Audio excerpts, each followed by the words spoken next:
to see you all. First, I want to give big thanks to Tess and Elizabeth and to Chain and Itza and Line Break. So awesome. Yes, pass the test. And also say hello. I'm Ash. I'm at Ash Smash if you want to hit me up on the Tweety bots. And I am an independent designer, writer, illustrator, and madwoman living in San Francisco. So I spend a lot of my days designing apps, making illustrations, and also making shirts to bother old men and give them heartburn. Hi, Tess. But anyway, we are not going to talk about that today. Today we are going to talk about one of my projects, which is my novel, The Firesteel, aka how I learned to write books and why it took me 14 years to get it out.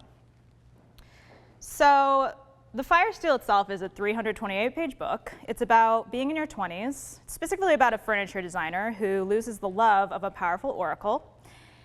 And he starts talking to his niece about the experience, but it's kind of hard for him. So to do it, he kind of tells it to her as if it's in ancient Greece, then Camelot, and then the Amazon. And kind of as he starts dealing with the situation, it becomes more immediate.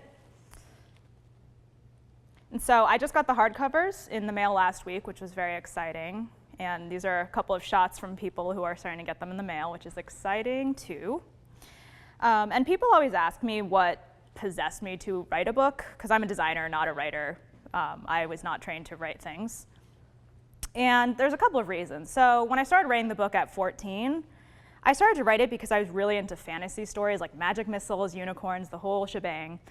And I wanted to write one myself. So there's some very embarrassing things that I have not shown anyone in 10 years coming up. So you are the unlucky seeing and humble beginnings.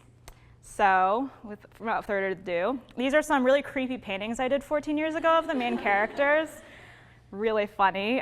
For example, here's some of my witty inner dialogue about that, which is like, ah, Nat, poor Nat, what I put you through. What is it? I might write his hair getting a bit longer.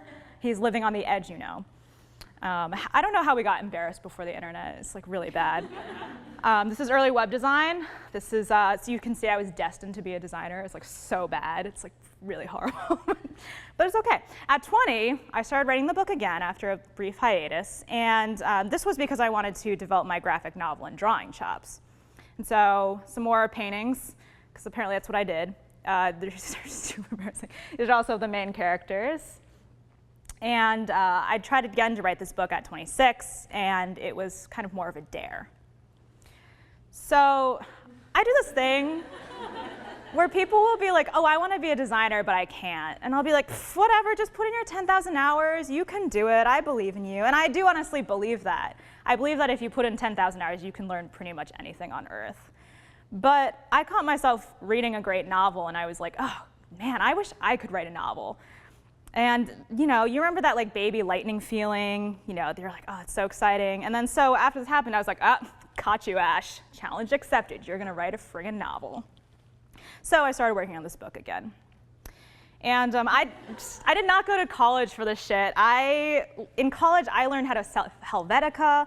I learned how to pick away at others' designers' work using pretentious foreign words like gestalt, charrette.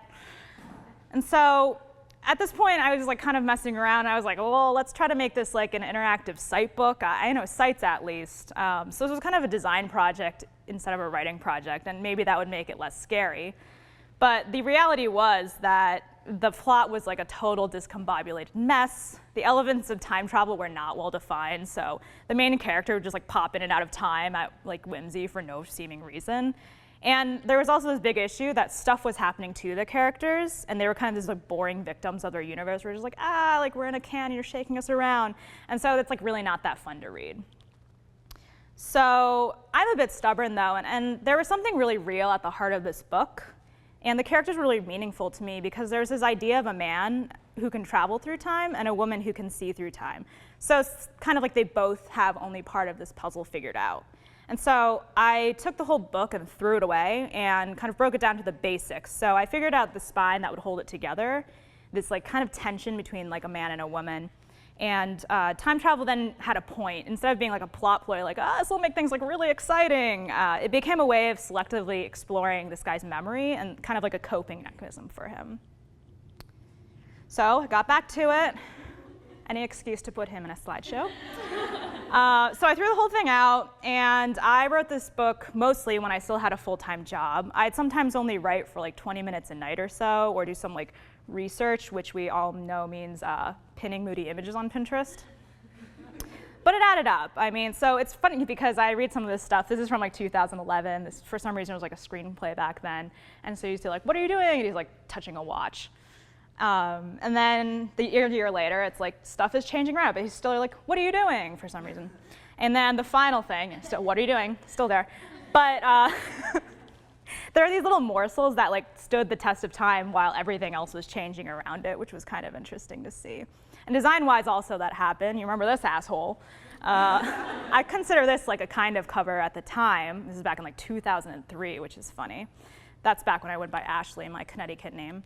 And so this is a little later. This is probably like 2012 or so. And it's kind of still like unresolved in the way the book is unresolved. And then as you can see that I'm like starting to figure out the book. I'm starting to like hone in the feel. It's getting a little more opinionated. And then finally today. So in a sense, I sort of grew up creatively with this book. And it's really interesting every time I see this book to like think of like the past like 14 years and how that's a really fucking long time. And by the way, I have some available for purchase if you're interested. You can otherwise hit up thefiresteel.com. And so just some last lessons, because one is you definitely don't have to be a pro to start. You can have no idea what you're doing, but just starting is major progress.